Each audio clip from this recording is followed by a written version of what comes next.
Bonus pod, here's part 2 of my conversation with Josh Neighbors, where we go in detail about some of the options for Josh Bell and then close it out with a little bit of draft talk. You are Locked On MLB Prospects, part of the Locked On Podcast Network, your team every day.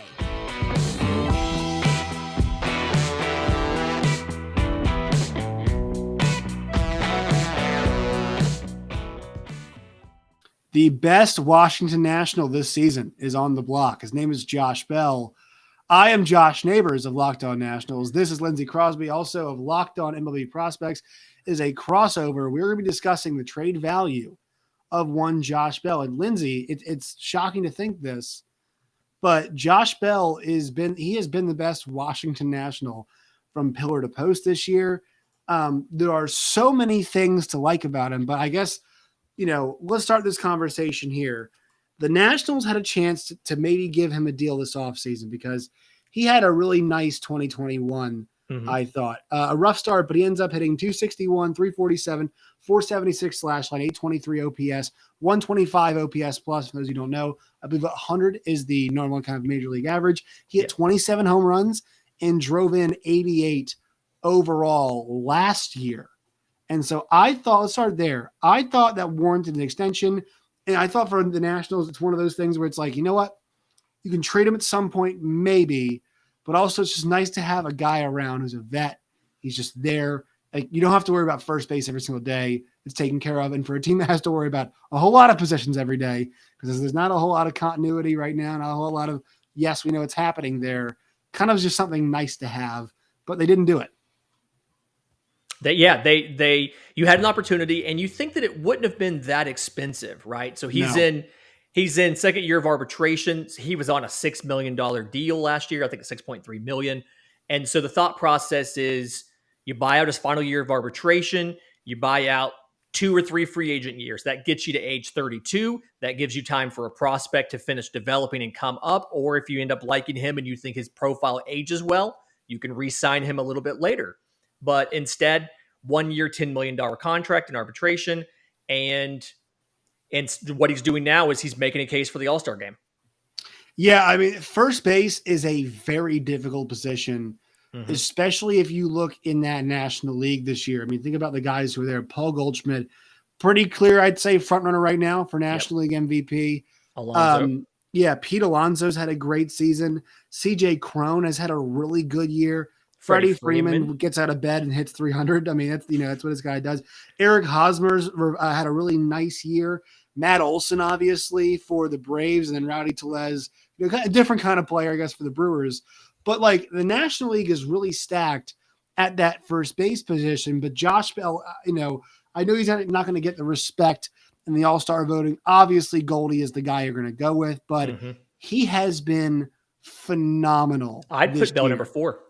Yeah, I mean, it's like at the best first baseman. I mean, look, he's not the player that Pete Alonso is. He's not the player, obviously, Freddie Freeman is. But in terms of seasons, I mean, one of our good friends, Matt Wyrick, had this up the other day from NBC Sports Washington. He said, if you look at the numbers, like just a little bit better than Freddie Freeman. Now, nobody's here saying that he is a better player than Freddie Freeman, but you got to respect the numbers. And also, we're at 81 games at this point. It's half a season. And he has been, and for a guy who's, kind of a power hitting first baseman, how often are we talking about those guys being really consistent? We're not. Really, there's variance a lot of times at that spot. He's been consistent from pillar to post.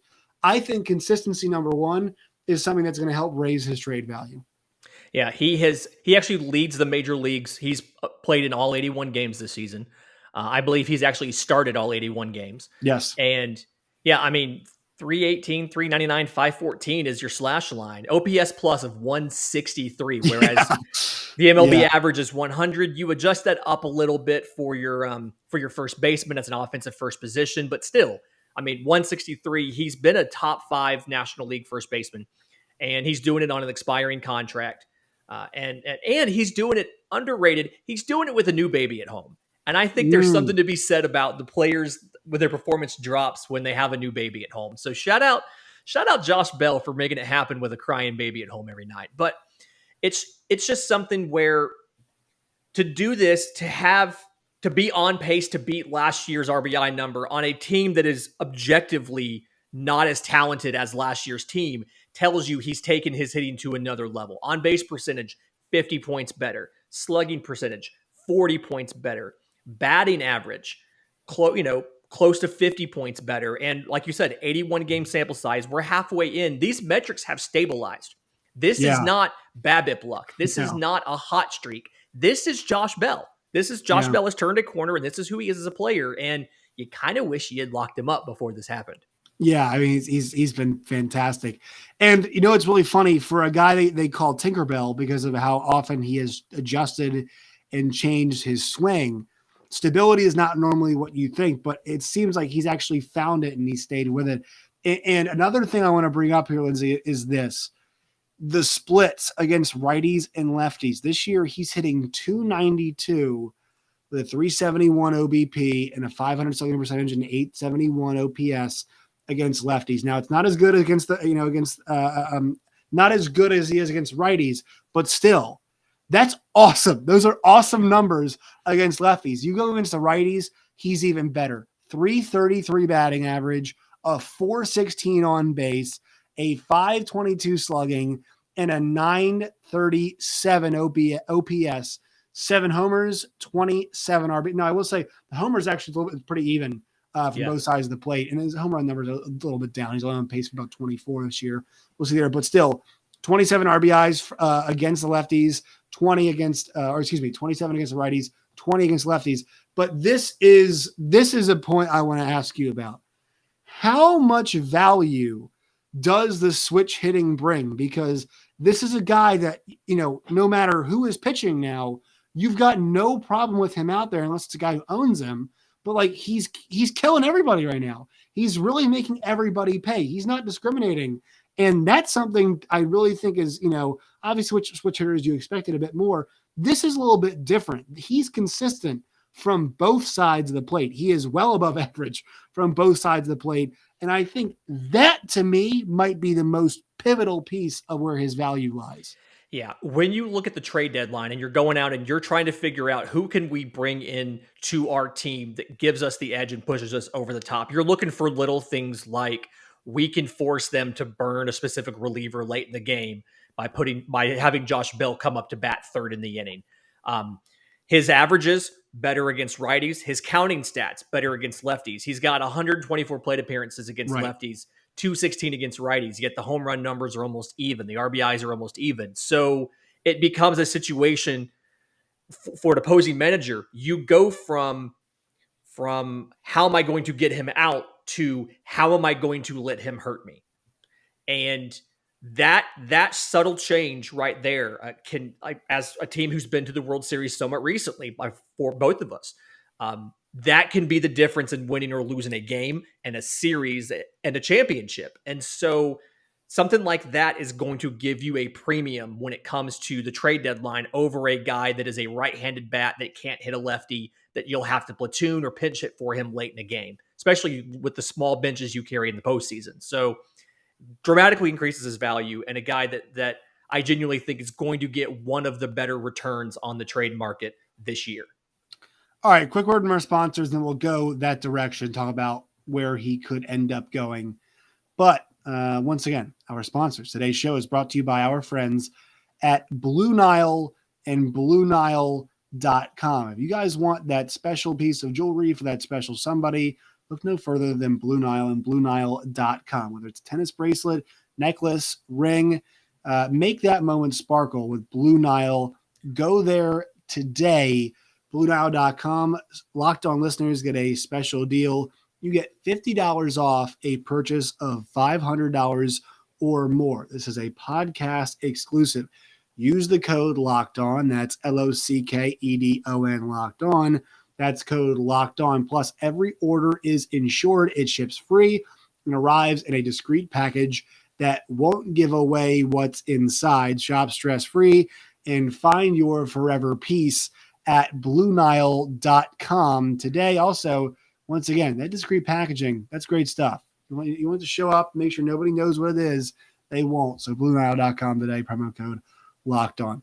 All right, so This is, Nationals fans, this is when we get excited. What they're trying to look for. What can they, what are we targeting here?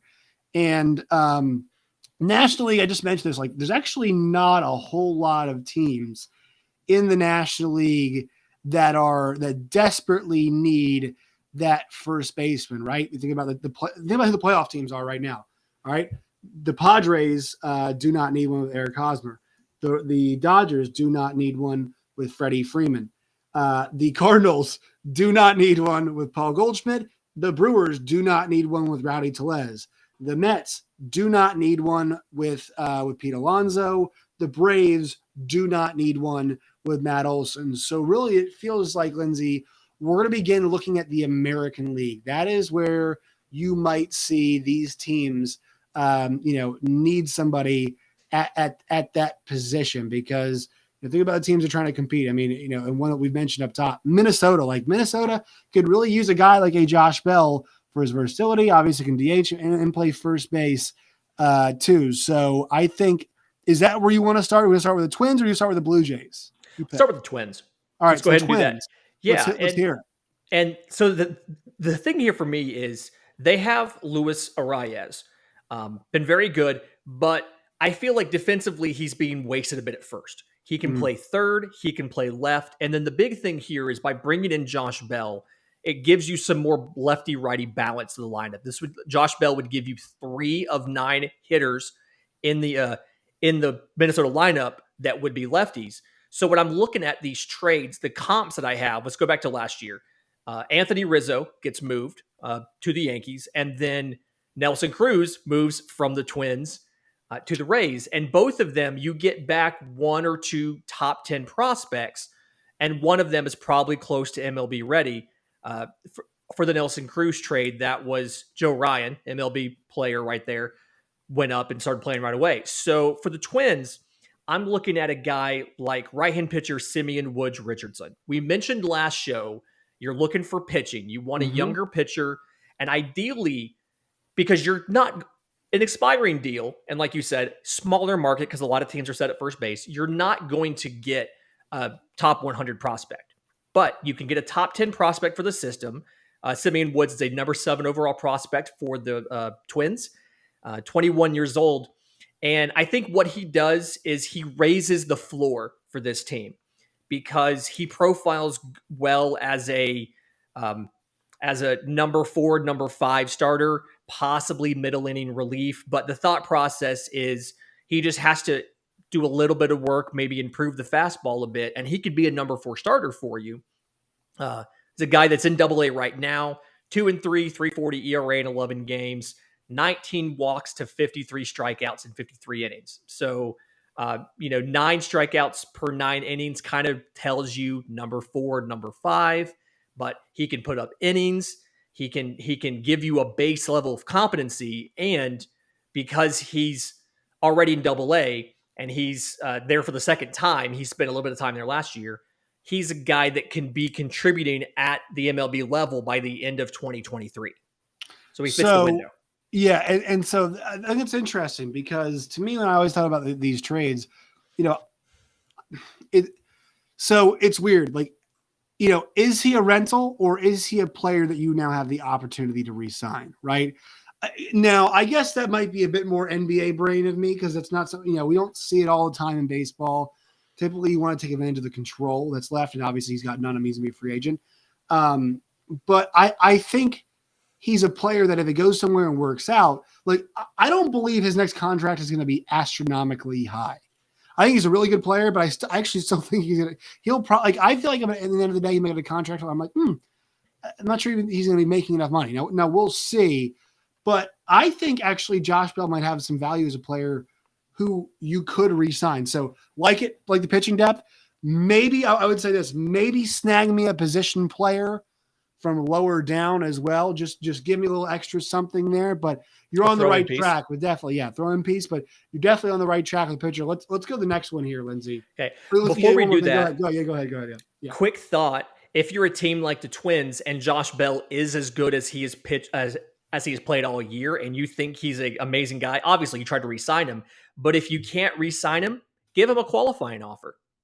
Worst case scenario, he declines a qualifying offer and you get a draft pick in compensation, or he signs it and you have one more year of his services. And if you can't come to a reasonable deal on an extension, you ship him out at the trade deadline next year. So I think there's a little bit of that NBA style contract stuff you can play if you're a team like the Twins who don't have an obvious candidate, assuming Carlos Correa opts out, an obvious candidate for the qualifying offer. Yeah, and this is so interesting. The second one's very interesting that you put. So Toronto, but obviously we know Vlad Guerrero Jr. is there, and this is kind of the same thing as we just talked about Luis Ariz over there at first base in Minnesota. Yes, but you can move him, right?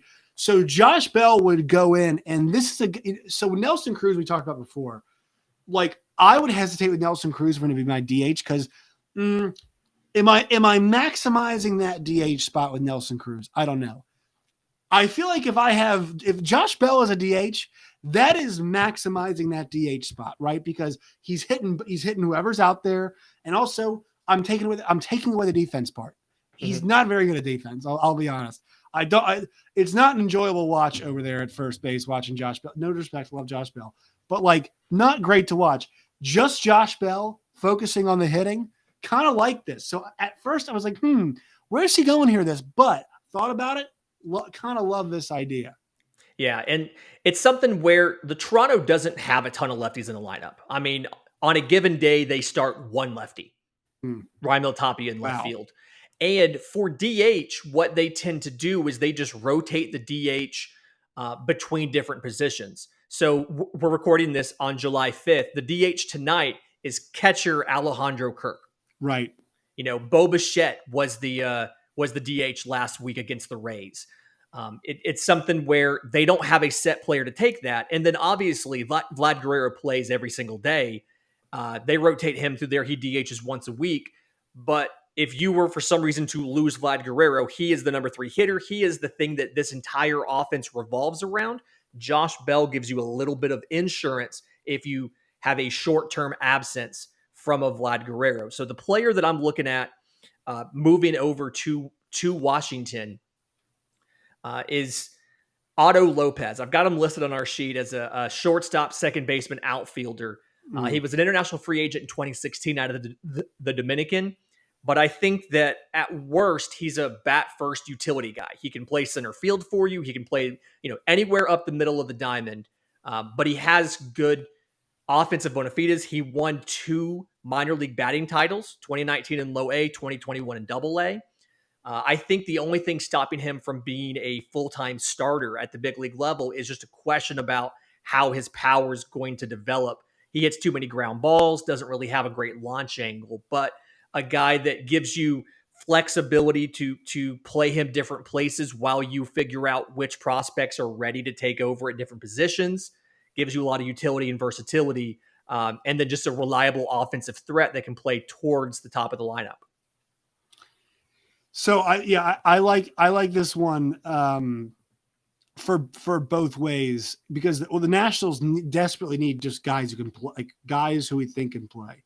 They really do because there is we're talking about third base. We don't know if Carter Cuban will be the guy or not. They've got no clue if he's going to be the guy. At second base. It's been Cesar Hernandez, and I think there's a chance that they might even move on from him, but he's on a 1-year deal regardless. Luis Garcia, they think, is going to be playing shortstop for them. Outfield right now, obviously Juan Soto's out there, but Victor Robles, we're not sold on him. And that third outfield spot can always move around. We talked about moving Yadiel Hernandez, who's been a guy out there a lot for them in that spot. So I think the flexibility is good because it's going to fill some holes for them. The last one I want to let's get. You got anything else in Toronto before we move on or no? Good. We're good. All right. So the last one here, we mentioned San Diego, but this one I like because we're talking about multiple guys here that could be in this trade. This is good for San. I mean, this is good for every team that gets Josh Bell. Like you're very happy if your team gets Josh Bell, generally speaking. But this Josh Bell in transition there, he could be their DH. He could play, depending on whatever you want to do with Hosmer, you can play him out there at first base some days, whatever it is. But this could make sense for them just to add another bat in the lineup. Obviously, right now, the big thing for them is they are missing the man who is near the top of all-star voting for the shortstop position, who has not played a game, Fernando Tatis Jr. And this is a huge bat you can just place in the lineup, because here's the thing. Nobody's taking the Padres seriously. They're having a good year, but nobody takes them seriously in the West because of where they're positioned right now. But I'll tell you what, that pitching looks pretty serious to me this year. That pitching to me looks like it could be pretty serious. Can you add a bat like Josh Bell to supplement what you're losing right now? I this is one of those at first I was like thinking, interesting, but kind of like it the more I thought about it. Yeah, and here's why I like it. So San Diego right now solidly in the second wild card. Okay, right. 2.5 games up from the third. They're a game behind Atlanta for the tops in the wild card in the National League. And then at DH, they're 29th in the league in offensive production. Luke Voigt's been the primary DH. He's been hurt quite a bit. He's batting 147 with a 599 OPS. So I like the fit for the Padres. Also, we know the Padres love to make trades. This is every year it feels like at the trade deadline, they're shipping pieces in and out just to do it. So I've got 2 guys coming back to the Nationals in this deal. First one, number 8 prospect in the system, left-hand pitcher Robert Gasser, 23 years old.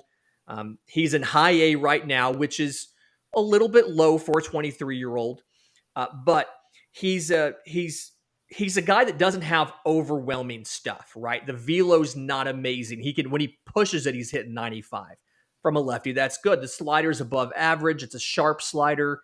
The changeup, he can spot it well. If he can figure out a curveball, I think he could go from where he is now as a number 4, number 5, up to maybe a number 3. But the big thing is he's polished. He's doing well right now. 3.82 ERA, 94 strikeouts in 76 innings, in high A, and just a guy that absolutely, like we said, raises the floor for the Nationals when it comes to the rotation. Gives some of these top prospects a chance to figure it out before you're asking them to win games for the big league team, games that matter. Yeah, I like having 2 guys there, especially to get a pitcher, get somebody who can play in the field, and middle infield depth is important. Yeah. I know Brady House. Look, Brady House has been awesome so far. Actually, we'll touch on the draft here in a second, but he's not going to play short. He's going to play third. That's where he's going. So Nationals keep building the middle infield depth. They'll be in pretty good shape. Yeah, and the second guy in the trade does that, shortstop Victor Acosta, number 9 prospect in the system, 18 years old. So he's kind of, obviously he's not very far along in the system, but timing wise, it works out well with the timeline for the rebuild. He's a switch hitter. He can stick it short. I think he's going to be an above average at both contact and power, probably not amazing at either one. Has a plus arm if you do end up having to move him either to the outfield because he's fast, or if you end up moving him to third, second, something like that.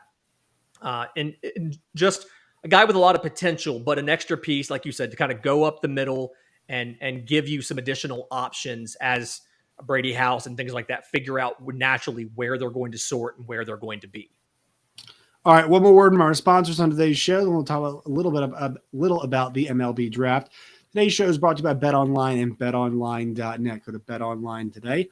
When you guys do, sign up. It is free to do. They've got MLB baseball. They've got futures for football and basketball. They've got odds for F1, NASCAR, UFC, Bellator. They've got it for boxing as well. And also, once again, futures for basketball and football. I got soccer odds too.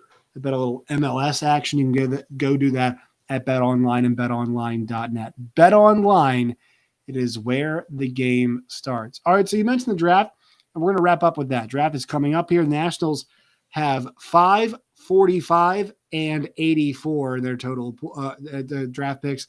Their total pool is 11 million, a little bit over 11 million, 7th largest. And that the 5th pick, it's a slot.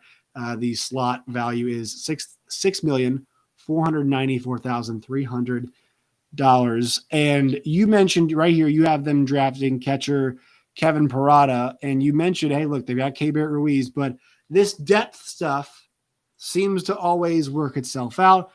Just look at what happened last year with the Dodgers, who traded Keibert Ruiz, right? Ruiz was surplus at the time with Will Smith, or still is. Obviously Will Smith is a tremendous player.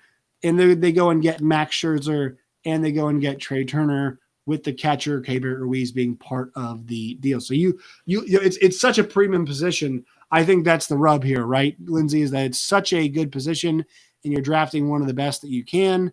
And so there is some value to that, even though you actually might not ever play a whole lot for your major league team. Yeah, and it's something where by far the riskiest profile in the draft is prep pitcher, but after that it's catcher, and they bust at a higher rate. So obviously, one, you need more of those prospects, but then two, look at the timeline of you have a Ruiz already in right now. Yeah. You go and you combine that with Parada, who's coming out of college, he's not even 21 yet, so he's still on that 3 to 4 year time frame, and he's got some defensive polish you want him to do. If he sticks at catcher, it's a problem you don't necessarily have to even think about for 3 or 4 years. And by then you're getting to the end of Ruiz's team control and it's time to make a decision. He gives you flexibility to do that. And then in the meantime, he's one of the more accomplished pure hitters in the entire group and has some of the better power of the top 7.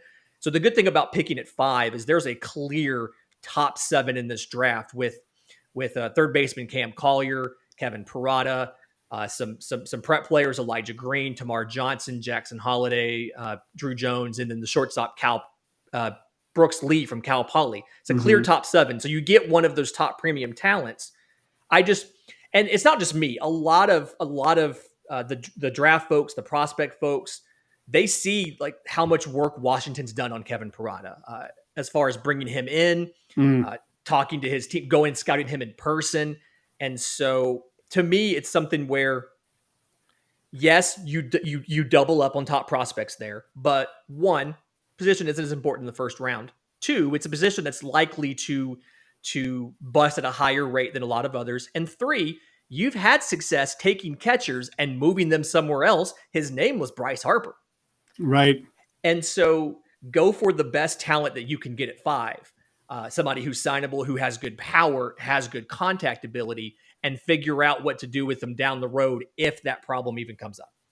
Yeah, and I would say if that doesn't work out, I would go outfield next. I think that's I know people think still like just horrid middle infield, but I think they have to go outfield. And there's a lot of good outfielders in this crop. So I think what's interesting is, we're not. It sounds like we're not going to see a pitcher be taken.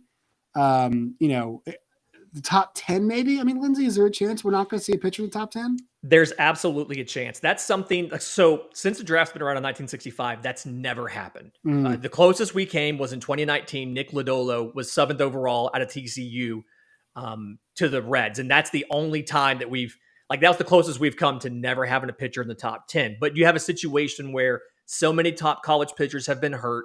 You've got questionable status for Kumar Rocker. We don't know where he's going to go, but there's medical questions. And the top prep pitcher, Dylan Lesko, tore his UCL and had Tommy John in the spring. So there's just not a lot of guys to go. And when I was doing some of the draft previews, I've been throwing up at LockedOn MLB Prospects, we're thinking maybe 13 or 12. The Mets have 2 first-round picks, 11 and 14, so they can afford to go with a prep pitcher at 11 maybe. But there's a very good chance we don't have one in the top 10. And never happened before, uncharted territory, but this is going to be a hitter-heavy draft. Go ahead and take one of the better ones there at 5, and then be prepared to clean up and get one of the top college pitchers at 45. All right, very interesting. We'll see what happens. Lindsay, appreciate your time. This was very fun. Let people know where they can find you and your work and all of its variety. I'm on Twitter at Crosby Baseball. My show, Locked On MLB Prospects, is available on Twitter at Locked On Farm, wherever you get your podcasts, and go subscribe to us on YouTube. We're that close to 1,000 subscribers. We're trying to get there in time for our live show the night of the MLB draft. We're going to go live and recap the first round. Very nice. Very exciting. You guys can find me on Twitter at JoshNeighbors_. You guys can find the show at LO_Nationals. You guys can find the show itself wherever you get your podcast and on YouTube as well. All right, so we covered it all. Lindsay, it's always a pleasure. We'll talk to you soon. Absolutely. Thanks, Josh.